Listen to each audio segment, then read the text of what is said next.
साईं की बात। बच्चे, मैं तुम्हारी परीक्षा ले रहा हूँ और ये संदेश तुम्हारे लिए ही है मेरे बच्चे। घबराओ मत, हताश मत हो, निराश मत हो, शिकायतें मत करो मुझसे। मुझे मालूम है कि तुम बहुत गुस्सा हो मुझसे, बहुत नाराज़ हो कि बाबा ये आप सब क्या कर रहे हो।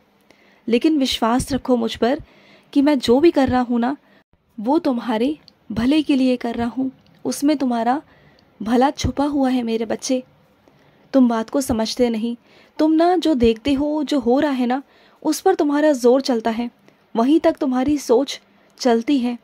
लेकिन अगर तुम मेरी सोच से देखोगे ना, वैसे तुम मेरी सोच तक नहीं पहुंच सकते, लेकिन फिर भी जहाँ तक तुम सोच सकते हो ना, जहाँ तक तुम्हारी नज़रें जा सकती हैं मुझ तक, तो वहाँ तक सोचने की कोशिश करो कि तुम्हारा बाबा कुछ और ही करना चाह रहा है। चीज़ों को जोड़ने की कोशिश करो। अगर तुम जोड़ोगे ना तो शायद तुम वहाँ तक पहुँच सको जहाँ तक मैं तुम्हें समझाना चाहता हूँ। कम से कम मुझे इतना समझो कि मुझ पर विश्वास करो कि तुम्हारे बाबा जो भी कर रहे हैं तुम्हारे उचित भविष्य के लिए कर रहे हैं, तुम्हारे लिए कर रहे हैं। बस थोड़ा समय दो मुझे, सब ठीक कर दूंगा। बस जो ये समय है ना, इसे कट जाने दो, इस समय को कट जाने दो, सब कुछ ठीक कर दूंगा, सब कुछ। विश्वास करो अपने बाबा के ऊपर। और जो भी तुम्हारे शत्रु है ना, उन सब का सर्वनाश होगा। तुम चिंता बिल्कुल भी मत करना।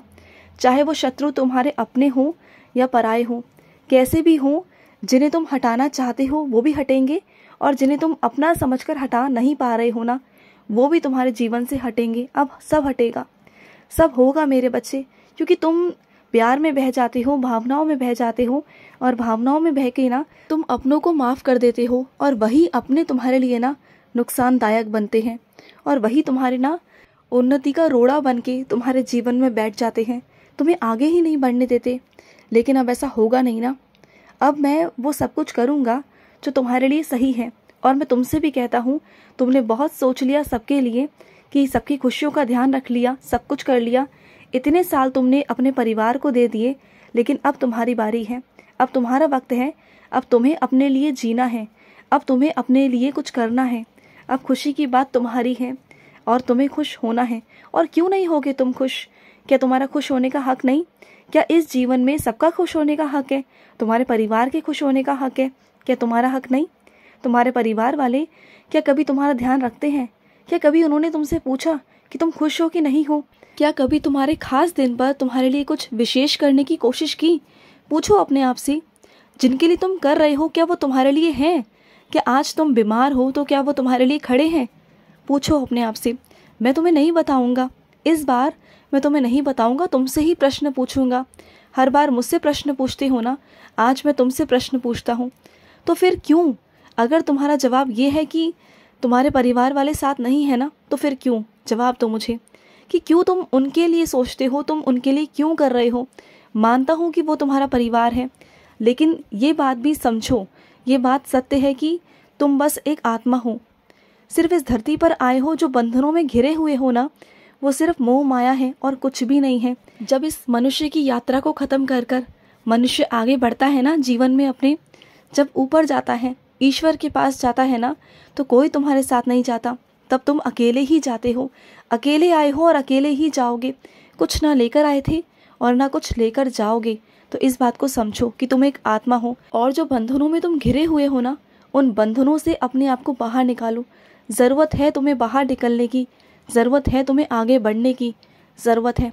अपने ऊपर काम करो, अपने ऊपर ध्यान लगाओ, अपनी चीज़ों पर ध्यान लगाओ। तुम्हें समझ में आएगा कि कहाँ तुम्हारी कमियां हैं और कहाँ तुम्हारी हिम्मत और मजबूती है।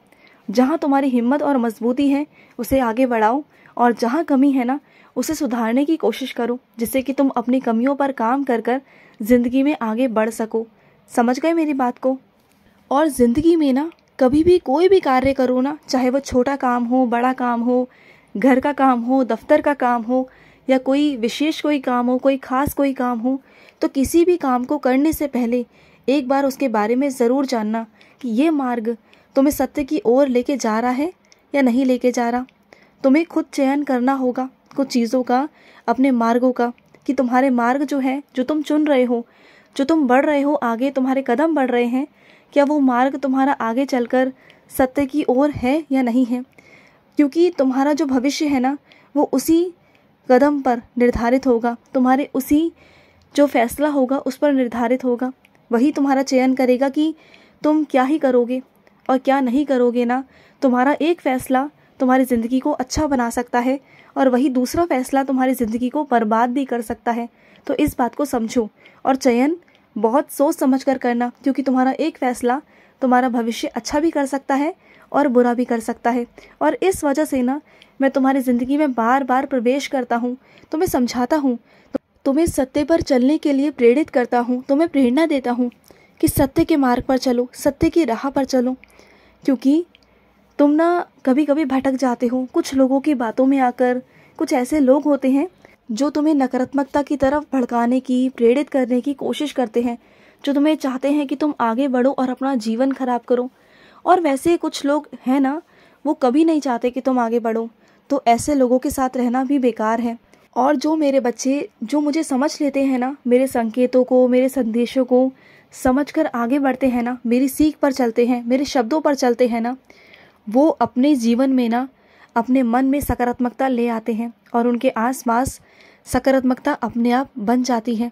और जो मेरे बच्चे मेरे समझाने पर, प्रेम से समझाने पर भी ना अगर वो चीज़ें नहीं समझते मेरी और फिर भी वही करते हैं जो उन्हें करना है ना, तो फिर उन्हें मेरे दंड का भागी बनना पड़ता है, उन्हें अपना दंड भोगना पड़ता है। जो भी उनका दंड है ना, जो भी उनके कर्मों में जुड़ता है ना, फिर उन्हें भोगना पड़ता है। क्योंकि मैं अपने बच्चों को हर तरीके से समझाने की कोशिश करता हूँ, हर तरीके से। बात मेरे बच्चे के ऊपर है कि वो कितना मेरी बातों को समझ रहा है। अगर समझ रहा है तो वो अच्छी चीज़ों पर चल पड़ेगा, उसके साथ अच्छा ही अच्छा होगा, उसके जीवन में लीलाएं होंगी। लेकिन अगर उसके विपरीत अगर दूसरा बच्चा मेरी बातों को नहीं समझ रहा, मुझे नज़रअंदाज कर रहा है और अपने आप को मुझसे भी बढ़कर समझ रहा है ना, उसे लगता है कि जो वो कर रहा है वो बिल्कुल सही है, उसके अंदर अहंकार, घमंड आ चुका है ना, तो उसे मेरा रौद्र रूप का भी सामना करना पड़ता है, उसे कष्ट भी भोगने पड़ते हैं। और फिर जब उसकी कष्ट की यात्रा शुरू होती है ना, तब उसे बहुत कष्ट पहुंचता है, तब वो परेशान होकर अंत में मेरे पास ही आता है और उसका जो मार्ग है ना वो बहुत ख़राब हो जाता है, उसकी ज़िंदगी ना नष्ट होने पर आ जाती है। जब तक वो अमित मार्ग से बाहर नहीं आता ना, सत्य के मार्ग का चयन नहीं करता और अपने पापों का प्रायश्चित नहीं करता ना कि उसने जो किया वो गलत किया, तो वो ज़िंदगी भर मेरी कृपा प्राप्त नहीं कर सकता, उसे दंड भोगना ही पड़ता है। और जो मेरा बच्चा मेरी बातों को सुन लेता है, प्रायश्चित कर लेता है और अपने से हुई भूल चूकों की माफ़ी मांग लेता है ना, तो उस पर मेरी कृपा दृष्टि तो होती ही होती है, मेरा आशीर्वाद मिल जाता है उसे। फिर मैं उसे सही रास्ता भी दिखा देता हूँ। ऐसा नहीं कि मैं उसे सही रास्ता नहीं दिखाता, मैं सही रास्ता दिखाता हूँ, क्योंकि मैं अपने बच्चे से ना बहुत प्यार करता हूँ, बहुत बहुत प्यार करता हूँ। और सुनो, जो मेरा भेंट स्वरूप ना तुम्हें पहुँचा है ना, उसे सिर्फ एक भेंट मत समझना। वो भेंट नहीं, वो मेरा आशीर्वाद है तुम्हारे लिए। और मांग लो जो मांगना है, क्योंकि वो मेरी भेंट नहीं, वो मेरा वरदान है, वो मेरा आशीर्वाद है तुम्हारे लिए। जो मांगना है मांग लो, जो इच्छा है ना तुम्हारी वो पूरी हो जाएगी। 1 हफ्ते के अंदर ही अंदर तुम्हारी वो इच्छा पूरी हो जाएगी।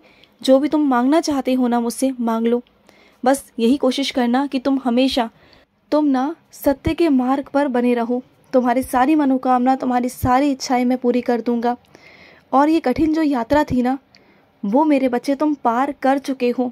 अब डरना मत। तुम्हारे जो पुराने कर्म थे ना, जो तुम्हारे बुरे कर्म थे, वो सब नष्ट हो चुके हैं। और तुमने वो कठिन समय, वो परेशान वाला समय, जो विघ्न वाला समय तुम पार कर चुके हो और तुमने जीत हासिल की है मेरे बच्चे। अब पुनः तुम सत्य के मार्ग पर चलो। तुम वैसे भी अग्रसर हो चुके हो, मैं तुम्हें अग्रसर कर चुका हूँ। अब तुम्हारे जीवन में सब कुछ अच्छा होगा, कोई विघ्न, कोई परेशानी नहीं आएगी। अब मैं हूँ तुम्हारे साथ, बिल्कुल खड़ा हूँ तुम्हारे साथ। मैं बहुत खुश हूँ तुमसे। खुश रहो। आज का रात्रि साई संदेश समाप्त हुआ।